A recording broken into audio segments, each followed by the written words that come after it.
Fala pessoal, aqui é do Wondershad Filmora para dar vida ao seu criador de vídeos interior. Neste vídeo vou mostrar a vocês algumas ideias legais sobre tela verde. Continue assistindo.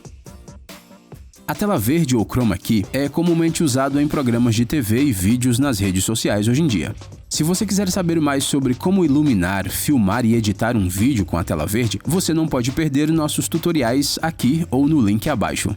E além de um fundo de vídeo, você sabe o que mais podemos aplicar no efeito chroma key? Confira essas ideias legais a seguir.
Ótimo! E essas são algumas ideias interessantes sobre como usar a tela verde. Qual delas é a sua favorita? Conte pra gente nos comentários abaixo. Muito obrigado por assistir, não esqueça de dar like a este vídeo e se inscrever em nosso canal. Vejo você na próxima vez. Continue criando. Tchau!